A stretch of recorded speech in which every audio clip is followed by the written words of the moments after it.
Welcome back. Before we begin, let me state for the record that I love life. I have no reason to disappear. My vehicles are in top working order, and I'm not depressed in any way. Now let's dive in deep. This is the mystery theories. Now let's just hope I'm crazy, and none of this is actually possible. The Great Rehearsal. Was COVID-19 a trial run for Project Bluebeam? Imagine this. A silent war has been waged not with missiles, but with fear. A war not for land, but for consent. As the global population locked itself indoors, glued to screens and awaiting instructions from centralized authorities, a question began to whisper through the minds of those watching from the margins. Was this about more than a virus? Was this a test? Enter Project Bluebeam, a theory long dismissed by skeptics but increasingly relevant in an age of drone swarms, holographic projections, and public faith in science turning to public fear of science. According to this theory, world governments, or a global elite, are planning a staged technological event so convincing it would unite humanity under one global religion or government. But no such event could be attempted without a rehearsal. And to some, COVID-19 fits that role almost too perfectly. Let's examine this theory in depth through 7 major pillars that suggest the pandemic may have been more than it appeared. 1. Global synchronization of power. Prior to 2020, the idea that nearly every nation on Earth would adopt the same emergency measures at the same time would have sounded like dystopian fiction. Yet it happened. From Los Angeles to London, New Delhi to New York, we saw coordinated lockdowns, simultaneous travel bans, the adoption of near-identical health mandates, a push for digital monitoring tools. In a hypothetical Bluebeam event, say a staged alien invasion or messianic appearance, this level of synchronized response would be critical. COVID revealed not only that such coordination is possible, but that citizens will comply when convinced the threat is existential. If world leaders can coordinate over a virus, what else might they be able to synchronize? Given a more dramatic scenario. 2. Narrative control via unified media. During the pandemic, mainstream media outlets around the globe echoed each other with uncanny consistency. Headlines, phrases, and slogans like "flatten the curve," "trust the science," and "the new normal" appeared within hours across multiple continents. This is exactly the kind of media harmony a Project Bluebeam scenario would require to sell a massive illusion, a messiah appearing in the clouds, or alien ships landing simultaneously in capital cities. If COVID proved anything, it's that control of the narrative can now be exerted almost globally, and instantly. The question isn't just how such control is achieved, it's why. 3. Technological conditioning, surveillance, passports, and social scoring. The introduction of health passports and vaccine status as prerequisites for movement, work, and leisure echoed the kind of tracking and compliance systems a future one-world regime would likely use. Some nations experimented with QR-coded movement passes, facial recognition tied to health status, phone tracking of infection exposure, social compliance enforcement. These technologies mirror those proposed in speculative Bluebeam scenarios, where one's loyalty to the new world system could determine access to society.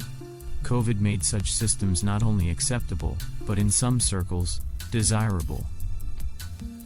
Would a population already conditioned to accept biosurveillance resist alien-related emergency passports? Or would they comply, as long as it was framed as protection?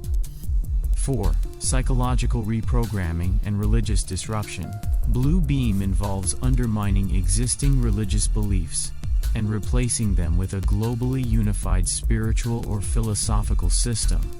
During COVID, places of worship were closed, even when other facilities remained open. Some churches went virtual, others vanished. Faith for many was replaced by a new priesthood, scientists, technocrats, and data analysts. The language of salvation became one of metrics and models, not miracles. If the next phase were to unveil a divine-looking hologram in the sky, or extraterrestrials posing as creators of mankind, how many would be too psychologically disoriented to challenge it? 5. Stress testing infrastructure for future events. COVID strained global systems in ways never before seen in peacetime. Healthcare systems overwhelmed, supply chains fractured, internet usage spiked to historic highs, emergency communication systems engaged. These stress tests revealed both vulnerabilities and workarounds. In a blue beam operation, especially one involving global broadcasts, satellite-based holograms, or simulated mass abductions, such infrastructure resilience would be essential. Was this chaos accidental, or was it necessary data collection for the next act? 6. The rise of space propaganda and UFO normalization. Since 2020, U.S. intelligence agencies have declassified UFO encounters. NASA has made space-based announcements, and mainstream figures have hinted that contact with non-human intelligences is inevitable, if not already occurring. Why now? Could it be that a narrative is being carefully sculpted to prime the human psyche for a future spectacle? One so profound it will erase political, religious, and cultural divisions in favor of a united submission to a new cosmic order? Would a species weary from pandemics, war, and economic hardship reject salvation, or welcome it? 7. Preparation for mass psychological operations. If Bluebeam's goal is psychological submission, COVID served as a global behavior experiment. Who obeys and who questions? How does fear override logic? How long can people endure isolation? How far can the line be pushed before rebellion? The answers collected were not theoretical, they were data points. Human compliance, dissent, adaptability, and emotional fragility were all measured in real time. Was it a pandemic, or a population audit? There is no hard proof linking COVID-19 to Project Bluebeam, but the theory persists and grows because of how the symptoms align, not just with virus and vaccine, but with control, narrative engineering, psychological manipulation, and technological conditioning. Project Bluebeam has always been dismissed as too elaborate, too unrealistic. But after watching an entire species shutter its economies, stay indoors, and trust televised science over lived reality, many now ask, what would stop them from doing it again? Only bigger, an alien threat, a messianic figure, a celestial event, or perhaps the illusion has already begun. But then again, it could be possible. I'm just crazy and losing sleep for no reason. Thank you for watching. Please like this video and subscribe for more content like this from The Mystery Theories.